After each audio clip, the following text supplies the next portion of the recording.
If there's one piece of behind-the-scenes movie trivia that everybody knows, it's that when Viggo Mortensen kicked the helmet in The Two Towers, he broke his toe. But if there's a second piece of behind-the-scenes movie trivia that everybody knows, it's that during the production of Jaws, the mechanical shark would constantly break down and malfunction. The legend that has been told over the past 50 years in countless interviews and documentaries and books and even Broadway plays goes a little something like this. Because the shark would never work properly, director Steven Spielberg was forced to change much of his original plan for the movie, greatly reducing the amount of screen time the shark would have and making it an unseen, off-screen threat for most of the film. Over time, the common thinking has become that Jaws is great because the shark didn't work, so they were forced to not show it, which is way more powerful. The shark never worked, and Steven Spielberg had to reconceive the film. I had no choice but to figure out how to tell the story without the shark. Which made the film a great film. I was saved by the breakdown in technology. Did you know this about Jaws? The titular shark was actually supposed to be in the movie a lot more, but the animatronic sharks, which were nicknamed Bruce by the crew, malfunctioned so often and ended up looking so non-threatening on camera that the director Steven Spielberg instead decided to barely show the shark at all, which ended up adding to the film's tension. Now this is gonna be the least original statement that anyone has ever made, but whatever. I think that Jaws is pretty much a masterpiece. It is one of my favorite movies. I watch it basically every year. And the more I return to it, the more I believe that this is mainstream American filmmaking at its absolute best. It's entertaining as hell. It's full of great, vividly drawn characters, and it's made with unparalleled filmmaking craft. Its status as a classic is completely earned. And because the movie is so well written, so well acted, and so well directed, even in scenes that take place far from the ocean, I always pause when the conventional wisdom comes up that it's great because they weren't able to show the shark. So it got me wondering, what if the shark had worked? How much did the malfunctioning shark actually change the movie? What if it had all gone perfectly and they had been able to make exactly the movie that they planned from the start? What if there were no production delays? What if they were able to show the shark instead of hiding it? Would Jaws still be a masterpiece? Would it still have become the highest grossing movie ever at the time? And if not, what would have happened to the American film industry? Or Steven Spielberg's career? Would the ripple effects have been so massive that the world as we know it now would be unrecognizable? Well, folks, I think we've got a major story on our hands, a huge expose, and we are gonna get to the bottom of this. Emma? Yes. If we're gonna bust this thing wide open, we need all the documents you can find. I'm talking scripts, history books, production logs, even microfiche. What's microfiche? Nobody knows, but we're gonna need it. On it. Oh, and Emma? Yeah? Get me pictures of Spider-Man. Patrick, one issue at a time. Yeah, you're probably right. You're free this time, you web-spinning menace.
Hello and welcome back to the show. It is finally springtime here in New York, that magical time of year between the wintry slush blocking the sidewalks and the summertime trash puddles that never seem to evaporate. It's been an eventful couple weeks here since our last episode. The studio is thankfully still standing after our major earthquake. We survived the sun being blotted out, and most importantly, Nobbles is off filming his own show right now. So today, we are officially Nobbles free. I miss Nobbles already. But now, the reason we are here today, Jaws. Jaws has been one of my favorite movies since I was 7 years old. It kicked off a shark phase that came hot on the heels of my dinosaur phase. Man, as a kid in the early 90s, Steven Spielberg really had my number.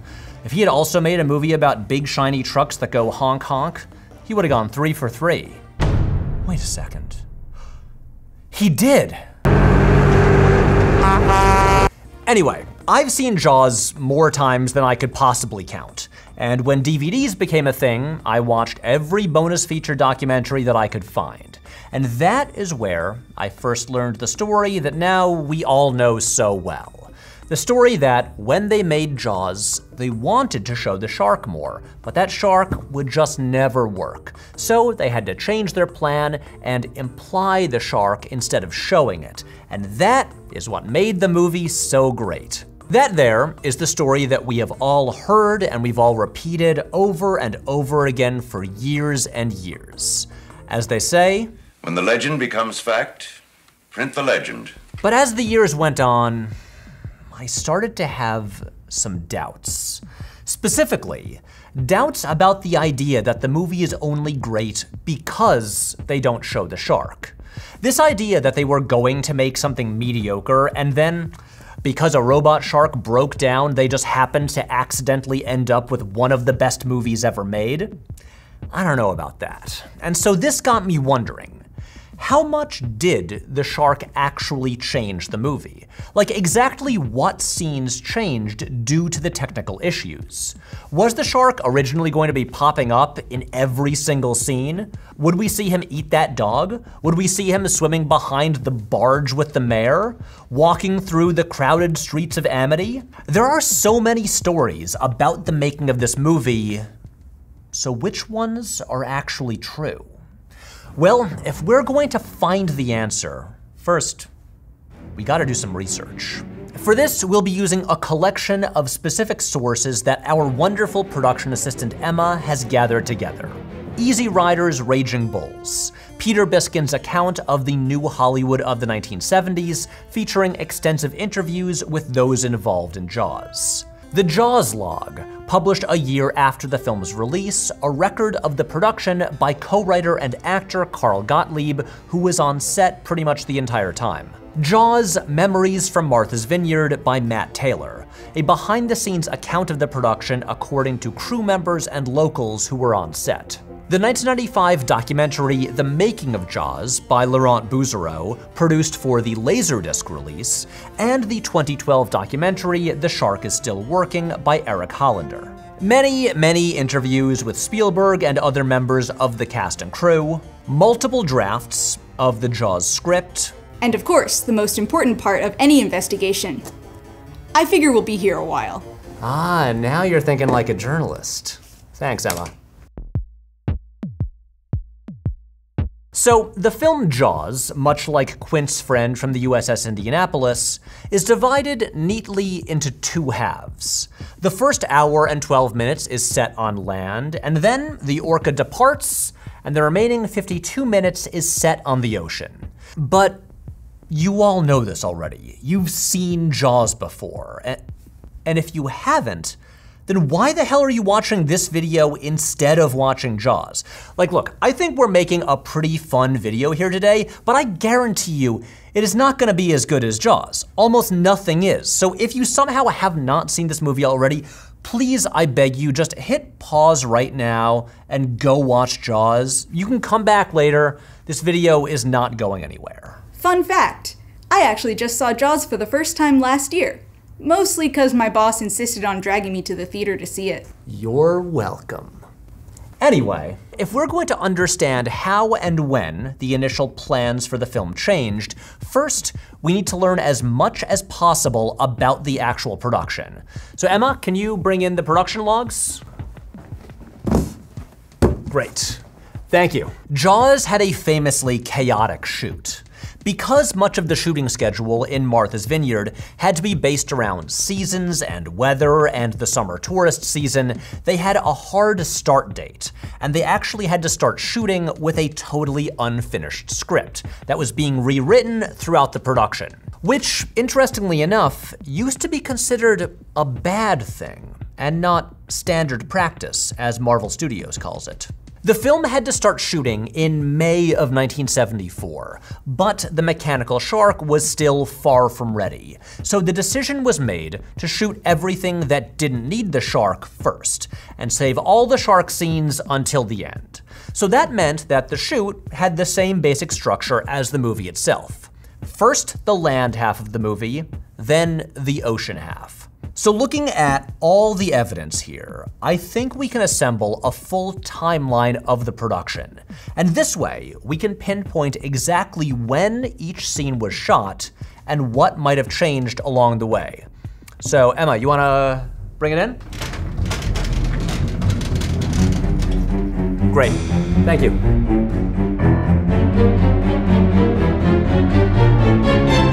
Okay, let's go through this now.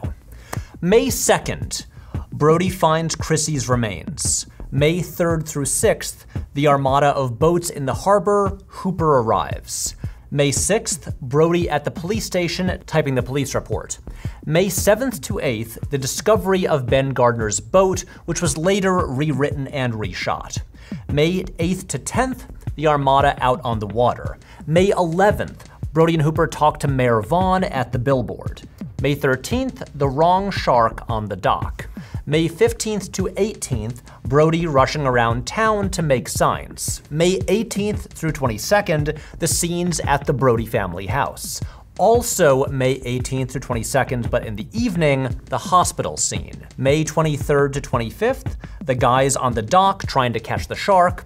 May 26th, Quint's shack. And May 29th to 31st, the town hall meeting. Then June 1st through 16th, they got various scenes on board the Orca, mostly inside the cabin. June 11th through 12th, the Indianapolis speech. June 17th through 19th, the Kintner attack on the beach. June 21st through July 1st, the 4th of July sequence. June 27th, they shot the opening bonfire scene. June 29th, Chrissy's death. Then July 2nd through 3rd, Brody's son in shock after the attack. July 2nd through 15th, the shark attack in the pond. July 6th, they shot the woman shouting, "There's a shark in the pond." Then July 15th, the ocean shooting finally began. Susan Murphy, a member of the special effects team, said, "Everybody was under the impression that we'd probably be able to shoot everything involving the sharks in just a few weeks." Nope, they were so wrong. It took 2 more months. And for the first 2 weeks on the ocean, they got basically 0 usable footage. On July 24th, they got some shots for the scene with the first shark encounter, but most of the scene was actually shot weeks later. On August 3rd, they shot the line, "You're gonna need a bigger boat." August 8th to 9th, lowering the shark cage. August 10th, the part where the shark pulls the rope, cutting Quint's hands. August 12th, 13th, and 15th, pulling up the wrecked shark cage. August 15th, when the shark lunges on board. August 17th through 19th, the barrel chase. August 18th was the day that the shark finally started working correctly and they could actually start getting multiple shots each day. August 20th, the big reveal of the shark when Brody is chumming the water. Then September 4th through 6th, Quint's death. September 9th, the part where Brody tosses the air tank into the shark's mouth. September 14th through 15th, Brody on the sinking boat. September 16th, they shot the shark exploding. And September 18th, after more than 4.5 months of shooting, the production wrapped.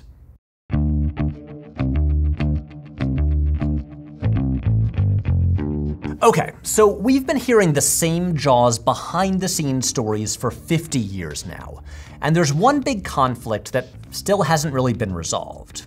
Was the plan always, from the very beginning, to not show the shark, or was that a change of plans that happened during production due to difficulties with the shark? Or another possibility, was that decision made in post-production, where they actually did have all this shark footage, but cut most of it out because it looked bad?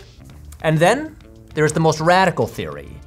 Did actor Murray Hamilton, who plays Mayor Vaughn, try to cut all references to the shark out of the movie so as to make his character seem like less of a monster? It's possible. So Peter Biskind's book, Easy Riders, Raging Bulls, which largely portrays Spielberg as a classic Jughead Jones, a naive yet talented idiot, who's more interested in making commercially successful movies than real art, makes some strong claims about Jaws. The book alleges that Spielberg's initial cut of the movie was, quote, a mess, and that the shark looked, quote, ridiculous. According to producer Rob Cohen, yes, that Rob Cohen, a guy who, it's worth noting, has an entire section on his Wikipedia labeled sexual abuse allegations, claims that it was editor Verna Fields who decided to cut out most of the shark footage and to save the shark's big reveal until the third act. Cohen says she threw out all the shark stuff and just showed the results, the reactions. It was much more electric. Cohen then added, now if you don't mind, I need to go catch a plane to Thailand for no reason at all. Anyway, in the book, Biskind continues, but Spielberg later claimed that he realized this would be necessary when he was still in production. The effects didn't work, so I had to think fast and make a movie that didn't rely on the effects to tell the story, he says. I threw out most of my storyboards and just suggested the shark.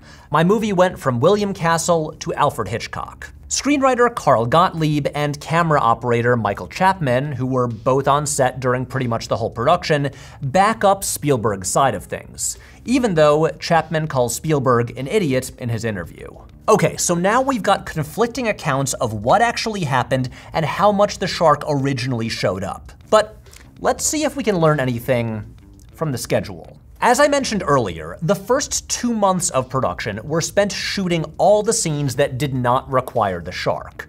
But there were some scenes in there that involve the shark, and those ones are written in red so you can see them clearly. These include the opening scene where Chrissy gets killed, the scene with the two guys on the dock trying to catch the shark with the big chunk of meat, and of course, both beach scenes. The one where Alex Kintner gets killed, and then the one where the shark gets into the pond and eats the guy in the boat.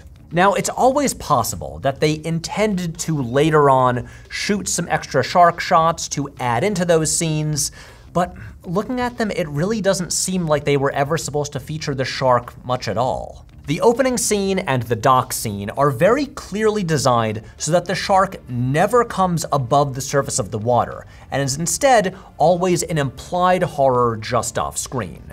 Other than the shark POV shot in the opening scene, the camera never goes under the water, so there's no natural place to even insert a shot of the shark.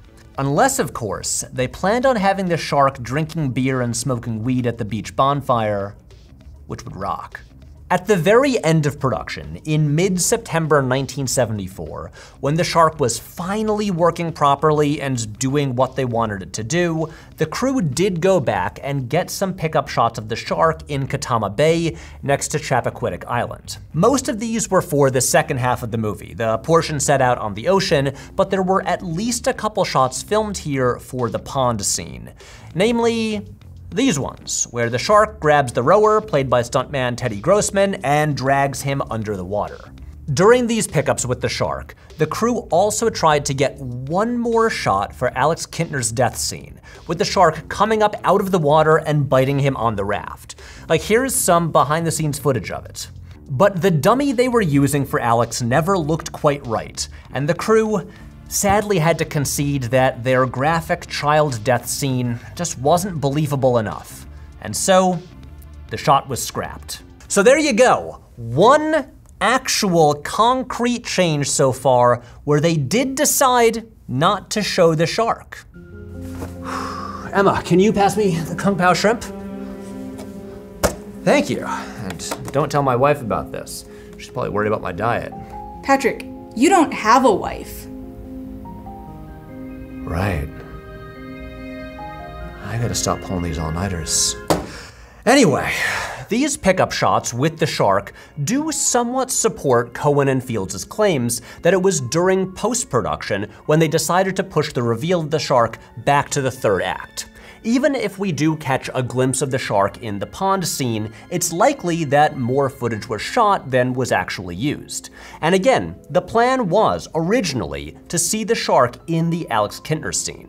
In interviews over the past 50 years, Spielberg has always said that every usable second of shark footage is in the film. What you see in the finished picture is practically every frame of usable footage of the shark. And I think this is a slight exaggeration, the way any of us streamline a story the more times we tell it over the years. Like, it's similar to how the legend about the USS Indianapolis speech is that John Milius wrote a full 10-page monologue that got cut down. When Gottlieb, who was on set for it and contributed some of the scene, alleges in this book that Milius made at most a handful of suggestions, and that most of the final speech was actually written by Robert Shaw himself. When the legend becomes fact, print the legend. So as for how much the shark got cut from the first half of the film, here's what I think happened. Spielberg had hired shark documentarians Ron and Valerie Taylor to shoot footage of real great white sharks to use throughout the movie. That footage is mostly used in the sequence when Hooper goes down in the cage, which is then destroyed by the shark. So like this here, that is a real great white shark. In the book, Biskind writes that during the first cut of the movie, Spielberg was planning to use more of the documentary footage from the Taylors throughout the film. Since this footage is primarily shot underwater, it's a lot easier to imagine this fitting into those scenes in the first half of the movie, like the opening scene. So if Verna Fields really did cut out as much of the shark footage as Cohen claims, it's most likely that this is the footage in question. And it makes sense. I mean, without Spielberg there on set, those real-life sharks didn't hit any of their marks. Like, really, a half-assed phoned-in performance. So honestly, I don't think this seems like as radical a change as it's made out to be. It's more like a panicked Spielberg tried a potential post-production fix that didn't really work, and so they dropped the idea. But Biskind really has an axe to grind in this book and largely blames Spielberg for ruining American cinema, so, you know, take all of this with a grain of salt.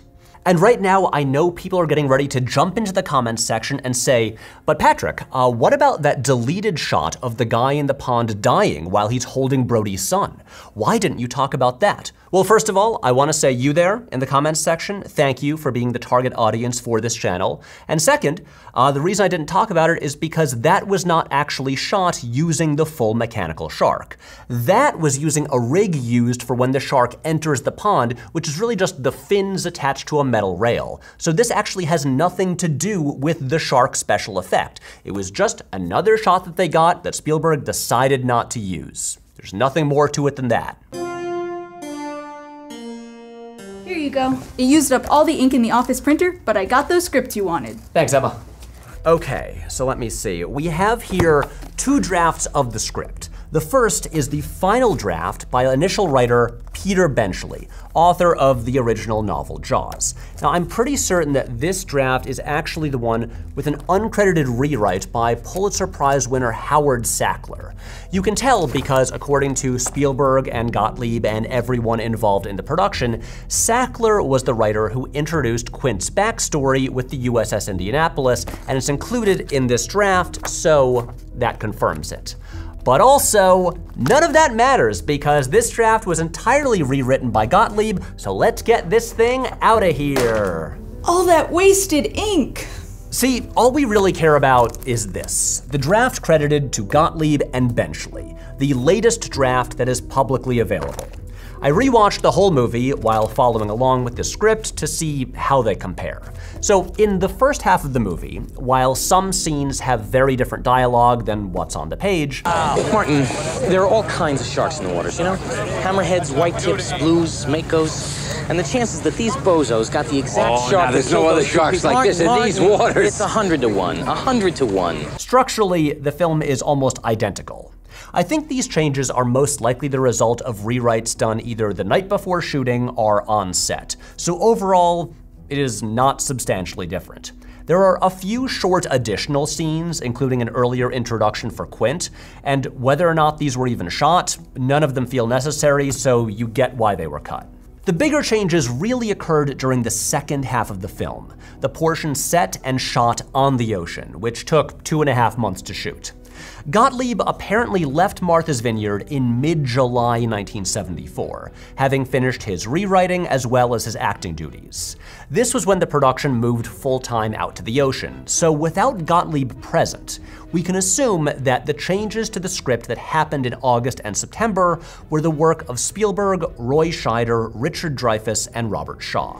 The second half of the movie is also where the shark is the most present. This was supposed to take a few weeks to shoot and ended up taking 2.5 months. So obviously, the malfunctioning shark, as well as the general difficulties of shooting a movie on the ocean, had a major impact on the schedule. But let's see what impact they actually had on the finished film. Okay, so in the script, the ocean section begins with a 2-page scene in which Quint catches a smaller blue shark and uses its guts for bait, which is not in the movie at all. I'm willing to bet that working with some kind of live shark here was just too complicated, plus the scene doesn't really feel essential, so they cut it. And anyway, they already had one scene that involved gutting a real shark, and they probably didn't want Jaws to turn into a full shark snuff film. There's another scene a couple pages later where Brody is puking over the side of the boat while Quint rigs up more bait. That one, also not in the movie. According to Gottlieb, during long delays on the water, Spielberg conceived lots of short insert shots that could be done without needing special effects, and all of these apparently ended up in the final film. Insert shots generally refer to close-ups of objects or hands, as in no dialogue or faces needed. So here are what I suspect are the shots he's referring to. This one, and this, and these, that one there, this too, this, and that, this, that. The scene where Quint hooks the shark on the fishing line generally matches the script with pretty much all the same dialogue, but in the movie, it's much more drawn out with far more suspense than written. And that largely comes from all the insert shots, like these slow, deliberate shots of Quint hooking up the fishing rod. The movie also puts greater emphasis on Brody practicing tying knots, like the moment where he ties it and shouts, "Got it," right before the line takes off. Not in the script. This is just a theory, but I wouldn't be surprised if during the long waits for the shark to be functional, Spielberg decided to expand this scene, building suspense without needing any special effects. Throughout the final act, there are more small moments or pieces of scenes that don't appear in the script. Hooper getting caught on the rope, or the pulley breaking as Brody and Quint try to reel in the shark cage. These are both instances of creating tension without having to deal with the shark. But there are also lots of character moments added here. Like, without radically reworking anything or adding full new scenes, the movie adds more conflict between Hooper and Quint.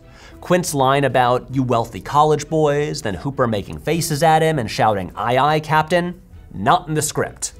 Quint manically overloading the boat's engine until it breaks down and black smoke starts pouring out, not in the script. Hooper saying, "I got no spit," also not in the script. But maybe the biggest change is that the shark's first proper appearance, 1 hour and 21 minutes into the movie, popping up out of the water behind Brody, leading him to deliver the film's most iconic line, "You're gonna need a bigger boat." That is not in the script at all. People who were there for it have always said that Scheider improvised that line, but it seems like the entire scene was conceived on set during production. But this discovery raises another question. Did Spielberg devise this scene with the big reveal of the shark, knowing already that they weren't going to show the shark nearly at all up until then? Had he already decided to minimize its screen time during the previous attack scenes? Because it kind of seems that way. The script goes right from the scene with Quint hooking the shark on the fishing line into the scene of the shark approaching as they get ready with the harpoon gun and the barrels. Reading the script, it feels like the shark has already made its big entrance and is a known entity. But in the movie, up until now, it's mostly just been an implied presence off screen, and so it needs a big proper introduction. So looking at all this evidence here, I think the biggest impact the shark actually had was on Spielberg before production even began, when he realized the limitations that would be involved in shooting with it, leading him to prioritize shooting around it, making it a mostly off-screen presence for most of the film. And yes, during production and then post-production, they continued to scale back the amount that the shark actually appeared on screen, but that was all consistent with the approach that had been there from the start. The delays mostly gave them more time to work on the scenes, or to build new character moments, or for Robert Shaw to study special effects supervisor Lynn Murphy, who he apparently based a lot of his performance as Quint on. So as genuinely hellish, like truly miserable as it seemed to be on set for everyone involved, I gotta say, all of this stuff did absolutely lead to a better movie. Okay. So now let's imagine for a minute that in some alternate universe, things had gone differently. Ooh, are we gonna bring in Chloe so she can open a portal to another dimension where the shark worked? Are we gonna travel the multiverse? No, I don't want to bother Chloe over something this small. Plus, she banned me from using her multiversal viewing goggles after I looked up what this channel was like in a universe where I didn't overload it with silly side characters and sci-fi elements. And? I looked so happy. Like, I was really well rested. The channel had twice as many subscribers, but also for some weird reason, I was missing an eye. Anyway, no multiverses for this one. Today, we're just gonna use some good old-fashioned conjecture and chaos theory. Lights, please. Let's get this more dramatic. There we go, much better. So let's imagine a world where, in Jaws, the shark had shown up way more often and looked kind of fake, and overall, the movie was just not quite as good. It's what we in the biz call the deep blue sea effect. So what if in this world, Jaws was still a hit, but instead of being the biggest movie in history, it made about as much as Shampoo or Dog Day Afternoon? As Spielberg himself later speculated, I think the film would have made half the money had the shark worked. What would the ripple effects be? Well, first of all, it probably wouldn't have gotten that Best Picture Oscar nomination, making room for that slot to be taken by the next logical choice that year, Rollerball. But probably the most immediately affected would be Steven Spielberg. He said that Jaws ensured that he got final cut on every movie for the rest of his career. So right away, sorry Steve, but that's gone. Without a giant blockbuster, he probably would not have gotten the green light for Close Encounters of the Third Kind, his big budget passion project. And then we all know what that means. We wouldn't have gotten the Close Encounters board game. With no Close Encounters, he wouldn't have made his first major failure, 1941. And the failure of 1941 led to him needing to bounce back with a smaller budget hit, which is how we got Raiders of the Lost Ark, so that's out too.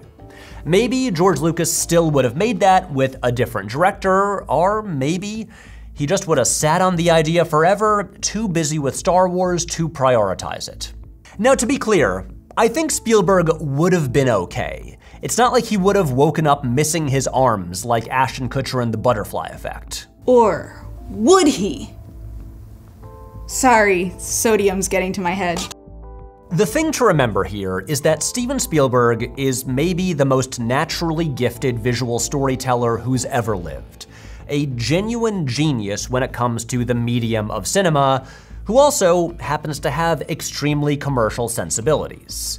Apparently, before Jaws opened, Spielberg had been trying to line up another job, expecting that this might not be a hit, and the project he was circling was the bingo-long Traveling All-Stars and Motor Kings, a baseball comedy about the Negro League, which would end up being directed by John Badham, who a year later would have a massive success with Saturday Night Fever. So with Jaws not a blockbuster, this is likely what Spielberg would have made next. And from there, I'm sure he would have eventually made some huge blockbusters, but it's likely that he would have spent several years as more of a journeyman. Hey, maybe if he wasn't busy directing E.T., he would have directed Poltergeist himself. Maybe that would have been his first huge blockbuster. Okay, but what about the rest of the film industry? Jaws' success sent out this massive ripple effect that forever changed American cinema. One change was the marketing. Based on how bullish the studio was after they saw results from preview screenings, they gave Jaws the widest release ever given to a movie at that time, as well as a huge television advertising blitz, the first of its kind. This is something that I think was inevitable. The industry would get there soon enough, especially with Star Wars 2 years later. So would the summer blockbuster still exist if Jaws hadn't been the first one? Yes, absolutely. Again, Star Wars was already in development and it was going to open in 1977, whether or not Jaws was a hit. And lest we forget, the other movie that often gets left out of these conversations is Rocky in 1976. Last season, in our Days of Thunder episode, we quoted Quentin Tarantino when he wrote that by the late 70s, American audiences were tired of depressing movies and they wanted some fun, cathartic escapism. The blockbuster was inevitable. This shift in American cinema was a combination of 3 moments: the shark exploding, Rocky shouting Adrian, and the Death Star exploding. That's a screaming man sandwich with 2 slices of explosion bread. Just what the public ordered. Also, without Jaws as the blockbuster it was, we might never have had all the killer animal movies that came in its wake. Think of all that we would have lost. The Deep, Orca, Lake Placid, Tremors, Piranha 3D, Piranha 3 Double D. For real though, some of those Jaws knockoffs actually launched the careers of major directors, like Piranha with Joe Dante, who would later direct Gremlins, which was produced by Steven Spielberg. So in this world, we would probably have no Piranha, which maybe means no Gremlins. And no Piranha means no Piranha 2: The Spawning, the directorial debut of James Cameron. Maybe his career still would have gotten started some other way, but maybe not. Maybe with no Piranha 2, we would never meet the Na'vi, which means that we would never get to meet Payakan, the Tulkun. And also, there's a good chance that this means no Alien, which was pitched to studios as Jaws in space. But the biggest difference of all, if the shark had worked properly, if Jaws had been a different movie, a smaller hit, then it probably would not have spawned 3 sequels, which means that Michael Caine would have been able to attend the 1989 Oscars because he would not have been busy shooting Jaws: The Revenge. This is the big what if that haunts me every single night. But I find solace in reminding myself of what Michael Caine would say about this. If you've got an issue, here's a tissue. All right, back to the real world. So I know I don't really need to defend Steven Spielberg. He's the most famous and most commercially successful filmmaker of all time. He's got a couple of Oscars. Now, I might call him Stevie Spielgs once we become best friends, but I would not call him underrated or any kind of underdog. But I also believe in giving credit where it's due. I understand that anecdotes over time develop into legends and simple narratives take hold, and it's fun to say, hey, they got really lucky on Jaws because the broken shark ended up making the movie great. But as we all should know, it's not quite that simple. When the legend becomes fact, print the legend. All those scenes shot before the crew had to deal with the mechanical shark, those generally went fairly smoothly, other than some weather issues. And those scenes are amazing. No matter what happened with the shark, we would still have the Indianapolis speech, and the opening scene, and Brody pouring wine into his beer glass, and Ben Gardner's head popping out of the boat, the greatest jump scare in movie history. The thing to remember is, it is insane that Jaws turned out well at all.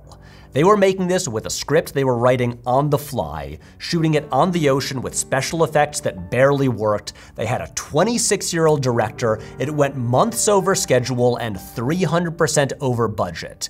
This should be a disaster. It's a miracle that the movie even functions, let alone that it turned out to be a masterpiece. So yeah, if they had had more pre-production time to work out all the kinks ahead of time instead of doing it on set, if the shark had worked perfectly, I'm pretty certain that the movie still would have been really good. But would it have been great? I don't know. Maybe it just would have been a 4-star movie instead of a 5-star one.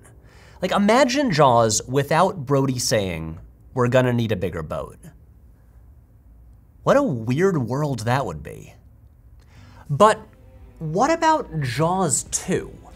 In that alternate universe where Jaws wasn't such a massive hit, there probably wouldn't be a sequel. But we're talking about our universe here, and they sure as hell made 3 sequels to Jaws. Now obviously, none of them are even close to being as good as the original, so they tend to get ignored. But Jaws 2 actually had a ton of the same people involved. Roy Scheider, Lorraine Gary, and Murray Hamilton are all back. Carl Gottlieb and Pulitzer Prize winner Howard Sackler returned to write the screenplay. So is this thing any good? And more importantly, how much does the shark actually show up? Does it follow the lead of the first movie, or is this more of the schlocky monster movie that Spielberg tried to avoid? Well, I just rewatched it for the first time since I was a kid, and I talked all about it in our bonus companion video that you can watch right now on Nebula. Nebula is the indie streaming service that I helped develop and I co-own, along with, I'm pretty sure, a bunch of your favorite creators. If you like what we do on YouTube, this is like the expansion. I've got bonus companion videos for our regular videos, like the one with Griffin Newman and me talking about Muppets, or the one with Matt Kroll and me talking about Mortal Kombat, and everything from last season, including the very important episode where I rank every hairstyle Tom Cruise has had in a movie. It's also the only place where you can watch Night of the Coconut, our feature-length film, as well as the Patrick H. Willems Star Wars Holiday Special, our crazy season finale from last December. It will also be the exclusive home to The Dinner Plan, my upcoming short film that we're making this year that was recently announced in Variety. That's pretty exciting. And it's not just me.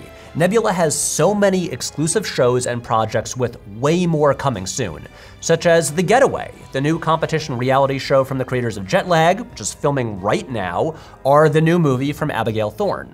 And when you sign up for Nebula, you not only get great stuff to watch, it also directly supports creators like me. So if you like these videos and you want to support us so we can keep making these more ambitious and hire more people, something I would love to do, joining Nebula is the best way to do that.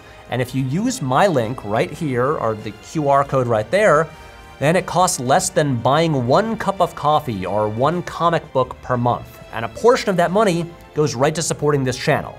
So okay, that is all. I gotta go home and finally get some sleep. Good night. Later, Emma. Great job. Hi, Patrick. How's it going? I promised the audience this would be a no Nobbles episode, and now here you are. You blew it. You blew it.